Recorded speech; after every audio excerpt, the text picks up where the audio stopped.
আমরা খুব সিরিয়াসলি কাজ করছি, এটা হলো প্রাথমিক কথা। হ্যাঁ, এবং আমরা খুঁজে দেখার চেষ্টা করছি কোথায় কোথায় খুঁত আছে। একটা কথা খুব সিরিয়াস, সেটা হচ্ছে বাংলাদেশে নির্বাচনী ব্যবস্থা যাবতীয় খুঁত আপনি আইন, বিধিবিধান, ম্যানেজমেন্ট সব খুঁজে বের করার পরও যদি একটা বিষয় আপনি নিশ্চিত না করেন, নির্বাচন হবে না। মানে ব্যাপারটা এরকম, সেনাপতি বলছেন রাজার কাছে এসে যুদ্ধে হেরে গেছি, তো বলছে যুদ্ধে হেরেছো কেন? বলছে যুদ্ধে হারার 101টা কারণ আছে। তো প্রথমটা বলো। সে বলছে গোলা বারুদ ভিজে গেছে। বলছে বাকিগুলোর দরকার নেই শোনার। তো ব্যাপারটা এরকম, আমরা সবকিছু করলাম কিন্তু দলীয় সরকারের অধীনে নির্বাচন হলো। আমরা একটা জায়গায় এটা আমরা আমাদের জায়গা থেকে আলাপ তুলবো, কারণ যেহেতু নির্বাচন সঠিক হওয়ার কথা বলছে, আমরা খুব জরুরিভাবে বলছি যাবতীয় সবকিছুর মূলে আছে আমাদের একটা তত্ত্বাবধায়ক নির্দলীয় সরকার। আচ্ছা, এর বাইরেও কিছু আছে এবং এটা একটা ক্ষেত্রে খুব ইম্পর্টেন্ট, বিশেষ করে জাতীয় নির্বাচনে যদি তত্ত্বাবধায়ক নির্দলীয় সরকার থাকে, তারপরও যে খুব নিখুঁত দিকে আর এই জায়গায় কিছু ফাইন টিউনিং, আমাদের নির্বাচন কমিশন কিভাবে তৈরি হবে, আমাদের নির্বাচনের ব্যবস্থাপনা কিভাবে হবে, কারা নির্বাচনের ক্ষেত্রে দায়িত্ব পালন করবেন, কিভাবে যতটা সম্ভব সরকার থেকে নির্বাচন কমিশনকে যতটা সম্ভব দূরে কিভাবে নেওয়া যায়, তাকে আরো বেশি ইন্ডিপেন্ডেন্ট কমিশনের মতো করা যায়। এই আলাপ আলোচনাগুলো এটা জরুরি, কারণ হলো স্থানীয় সরকার নির্বাচন তো দলীয় সরকারের অধীনেই হয় এবং তাকে যথেষ্ট পরিমাণ সক্ষমতা দেয়া, যথেষ্ট পরিমাণ স্বাধীনতা দেয়া, যদি কেউ ফাইট করতে চান যাতে উনি ফাইটটা করতে পারেন, সেই জিনিসটা আমরা ইনশিওর করার চেষ্টা করছি। আর আমরা একটা বড় কাজ করতে চাই এবং আমরা সবচেয়ে প্রায়োরিটির দিকে উপরের দিকে আছে, সেটা হলো প্রবাসীদের ভোটার। এটা কাগজে কলমে পোস্টাল ব্যালটে ভোট হতে পারে, কিন্তু এটা আসলে ইনভলভমেন্ট খুব খুব কম ছিল। আমরা এবার এটাকে যতটা সম্ভব সহজ করা যায়, আমরা একটা উল্লেখযোগ্য সংখ্যক প্রবাসীকে আমাদের ভোটিং এর আওতায় আনতে চাই। আর আরেকটা বড় কাজ আমরা করতে চাই, যেটা আমাদেরকে টার্গেট নিচ্ছে, সেটা হলো আমাদের বিগত 3টা তথাকথিত ইলেকশনের এক্সপেরিয়েন্স বলছে এই যে এসব ঘটনা ঘটে একটা দেশ শেষ হয়ে গেল, আমরা এগুলোকে মানে আমরা দেখবো যে নির্বাচনে অপরাধ আছে, দুটো জিনিস আছে, আচরণবিধি লঙ্ঘন একটা আছে, নির্বাচনী অপরাধ আছে, এগুলো কিছু কিছু শাস্তি আছে, কিন্তু পলিসি লেভেলে কি কোনো শাস্তি আপনি দেখছেন? ধরুন 18 সালের নির্বাচন কমিশন কি সাথে জড়িত না?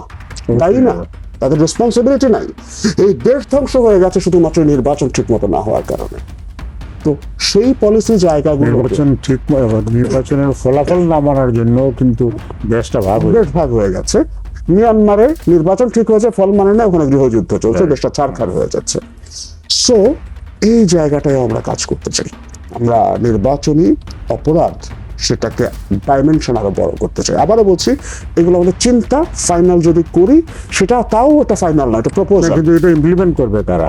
আসছে সেটাই বলছি, আমরাও সবগুলো কমিশনের কাজ আসলে কতগুলো প্রপোজাল তৈরি করা, নট অনলি উই, আমরা অনেকের ইনপুট নিচ্ছি, রাজনৈতিক দলগুলোর মতামত চাওয়া হয়েছে, সাংবাদিক যারা এই ইলেকশনে মাঠে কাজ করেছেন, সম্পাদকরা, বিভিন্ন শ্রেণী পেশার মানুষের সাথে কথা, সব কিছু আমরা একত্র করে, ইভেন এটাকে আমি জোর দিতে চাই, আমি খুব মুগ্ধ হয়েছি একটা ব্যাপারে, আমরা মানুষের মতামত চেয়েছিলাম থ্রু আওয়ার ওয়েবসাইট, ইমেইল এবং আমাদের ফেসবুক পেজে, শত শত মন্তব্য আসছে এবং খুব surprisingly very high quality comments, এটা আমরা খুব অবাক হয়েছি। সাধারণ মানুষ ওখানে মন্তব্য করছেন, খুবই গুরুত্বপূর্ণ। আমরা খুব আলাদা একজন অফিসারকে অ্যাসাইন করেছে, যিনি এখান থেকে এগুলো বাছাই করছেন, নিচ্ছেন, এগুলো প্রিন্ট করে দিচ্ছেন, এগুলো থেকে আমরা কি নিতে পারি সেটা প্রেজেন্টেড হচ্ছে। সো সবার মতামত নিয়ে একটা করার পরও পরবর্তীতে নেগোসিয়েশনস আছে সব, এটা আমি বুঝিও রাতারাতি সব সংস্কার হয়ে যাবে তা না, এটা সরকারের একটা ডকুমেন্ট, এটার ভিত্তিতে প্রধান উপদেষ্টা আজকে ইন্টারভিউর কথা বললেন, উনি ইন্টারভিউ দিচ্ছেন, আগেও দিয়েছেন, ওনারা আলোচনা করবেন উইথ দ্য পলিটিক্যাল পার্টিস, যতটুকু সম্ভব হবে সেটা হয়ে আমরা যদি এগিয়ে যেতে থাকি। কিন্তু ডকুমেন্টটা থাকলো, আমি বিশ্বাস করি আমাদের ডকুমেন্টটা একটা গুরুত্বপূর্ণ রেফারেন্স পয়েন্ট হিসাবে থাকবে। বাস্তবতা তো পাল্টে যায়, 10 বছর পর হয়তো পাল্টে যাবে, কিন্তু 10 বছর পরও এটা একটা রেফারেন্স থাকলো যে কি কি জিনিস হয়েছিল। আর আমরা থিওরিটিক্যালি যেটা চিন্তা করি সেটা অ্যাপ্লাই করতে গিয়ে সবসময় হয়তো সেইভাবে কাজ করে না। সো এই জিনিসগুলো আমরা একটু করার চেষ্টা করছি। অনেক ধন্যবাদ আপনাকে। আমাদের অভিজ্ঞতা হিঞ্জুটের রূপরেখা হয়েছিল 90 সালের পরে, অভ্যুত্থানের পরে, কিন্তু সেটা কিন্তু কার্যকর হয়নি। তো জাহিদ যেটা বললেন এটা রেফারেন্স হিসাবে থাকবে, এটা তো এই জন্য কি আমরা এই এক্সারসাইজ করছি নাকি আমাদের মানতে হবে? এখন জিনিসটা মানতে তো হবে, যদি না মানে আপনি কি করবেন? রাইট। আপনি তাদেরকে ধরতে পারবেন না, মারতে পারবেন না, তো অনেক বিশাল কিছু একটা, তাই না? মানতে হবে এটা আমরা চাইতে পারি, কিন্তু আমি তো প্রেশার দিয়ে আমি মানাতে পারবো সেই শক্তি তো আমাদের নাই। তো সেখানে উনি যেটা বলছে এটা হলো মিনিমাম যে ওটুকু থাকবে। আমরা একদিন আলোচনা করবো, এরকম একটা প্ল্যানিং হয়েছিল, এরকম একটা রিপোর্ট পাওয়া গিয়েছিল, যদি কেউ পরবর্তীতে কোনো সরকার ভালো কিছু করতে চায় সেটা হয়তো এটা আলোকে করবে, এরকম কিছু একটা কথা। কিন্তু আমি ওনাকে, যেহেতু উনি কমিশনের সঙ্গে আছেন, উনি তো আরো অনেক আলোচনা করবেন, তো আমরা সাধারণ মানুষ হিসেবে কিছু কিছু তো আপনাদের মানে দৃষ্টি আকর্ষণ করতেই পারি। যে কথাগুলো একটু আগে আপনি আমাকে বললেন, আপনারা বললেন এইখানে ইয়েতে যে স্থানীয় সরকার যে নির্বাচনটা, আমি তো মনে করি যে জিনিসটা যে স্থানীয় সরকার নির্বাচন এবং আমাদের জাতীয় যে নির্বাচন, এই দুটোকে সমান গুরুত্ব দেওয়া উচিত। তো আমাদের এখানে স্থানীয় সরকার নির্বাচন কিন্তু কোনো গুরুত্বই পায় না। তো এবং আপনার এলাকার উন্নয়ন কর্মকাণ্ডে এমপি সাহেব জড়িত হয়ে যান বলে স্থানীয় সরকার নির্বাচনটা আরো গুরুত্বহীন হয়ে গেছে। তো তাদেরকে কিভাবে এখান থেকে বের করা যায়? এলাকার উন্নয়নে এমপিদের ভূমিকা থাকার তো কোনো দরকার দেখি না। এটা স্থানীয় সরকার, তো স্থানীয় সরকার তারা করবে, এই একটা পয়েন্ট। আর একটা পয়েন্ট হলো, স্থানীয় সরকার একটা হলো সচিবালয়ের একজন লোক এক খোঁচা কলমের খুঁজে তারা বাতিল করে দিল।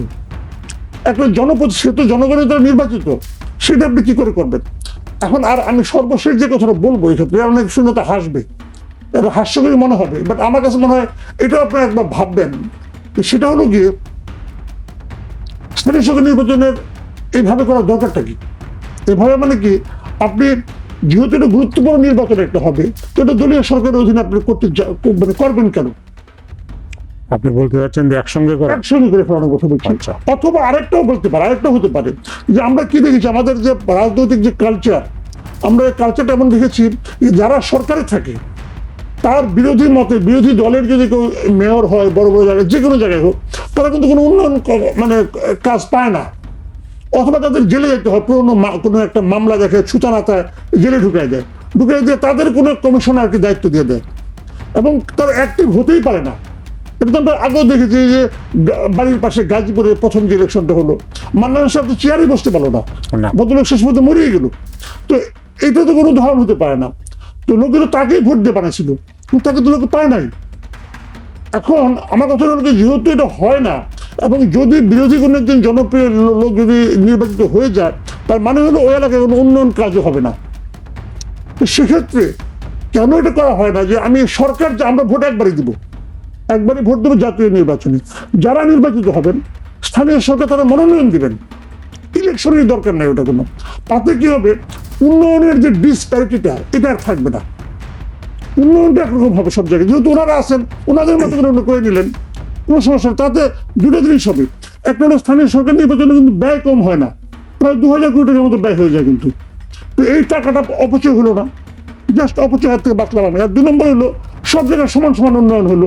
আর আমরা জনগণ একবার চান্স পাবো যে আমরা একটা সরকার গঠন করব, সরকার ঠিক করবে তার কোন জায়গায় কাকে স্থানীয় সরকারে বসালে পরে ভালো হয়।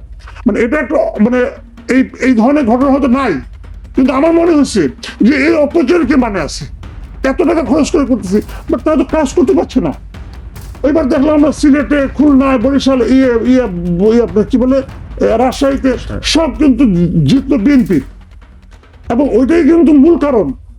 তখনই কিন্তু ওই 2012 সালের মধ্যে হয়েছিল, তখনই কিন্তু আওয়ামী লীগ সিদ্ধান্ত নিচ্ছে যে নির্বাচন করলে আমি জিতবো না, তত্ত্বাবধায়ক বাদ। ওই ইলেকশনটাই মানে আমাদের জন্য এত বড় ক্ষতির কারণ হয়ে গেছে। That was a turning point. Awami League Sheikh Hasina তখনই বুঝছে যে আমি মনে করি এত কাজ করছি, সে তো মনে করতো অনেক কাজ করছে, আমি এত কাজ করছি, তো গাজীপুরে, সিলেটে, খুলনায়, রাজশাহীতে হারলাম কেন, এবং গোয়ারা হারছে। তখনই সে সিদ্ধান্ত নিচ্ছে, এবং সে খুব ক্ষেপ ছিল ইয়ের উপর, সৈয়দ আশরাফের উপর, যে কেন নির্বাচন এইভাবে করতে হবে। আলোচনা আপনি এই মুহূর্তে যে দেশের যে অবস্থা, কি এই মুহূর্তে আলোচনার বিষয়টা একটাই, যে অন্তর্বর্তীকালীন সরকার তারা কি করছে, তাদের কাছে মানুষের কি প্রত্যাশা, এবং তারা যে সংস্কার কর্মকাণ্ডগুলি করছে সেই সংস্কার কর্মকাণ্ডগুলি কেমন চলছে। আমাদের এই অনুষ্ঠানে আজকে আমরা একটা সংস্কার কমিশনের মেম্বারকেও পেয়েছি, রাইট। তো ওনার কাছ থেকে আমি আমরা জানতে চাই যে ওনারা কি করতেছেন, আমাদের ভাবনার সঙ্গে সেই ওনাদের করণীয় যে কাজগুলি করছেন তার কতটুকু মিল আছে, এগুলো নিয়ে কিন্তু আমার প্রচুর আগ্রহ। তো এমনি আমি ব্যক্তিগত পর্যায়ে ওনাকে এভাবে কখনো নির্বাচনের রোড ম্যাপ নিয়েও আলোচনা আছে। হ্যাঁ, সব এগুলো নিয়ে ইয়ে আছে, রোড ম্যাপ। আবার আজকে দেখলাম যে প্রধান উপদেষ্টা বণিক বার্তাকে একটা বড় ইন্টারভিউ দিয়েছেন আমাদের দেশীয় মিডিয়ার মধ্যে, এটি বোধহয় দ্বিতীয় মিডিয়া যারা ডেইলি স্টারও আছে আজকে। ডেলি স্টার আজকে আছে, সেটা আমার চোখে পড়ে নাই। তো এগুলো তো মানে তার মানে উনিও কিন্তু ধীরে ধীরে প্রকাশিত হচ্ছেন। তো এগুলি সব মিলিয়ে কিন্তু আমার মনে হয় যে আগে যেমন একটা মানে আপনার কেমন কেমন একটা মানে গোপন গোপন ভাব ছিল, ওটা বোধ হয় নাই, এখন ট্রান্সপারেন্ট সবাই হয়ে যাচ্ছে। এটা খুবই পজিটিভ দিক আমাদের সাধারণ মানুষের পক্ষ থেকে। তাই মনে করি এই আলোচনাগুলো হতেই পারে।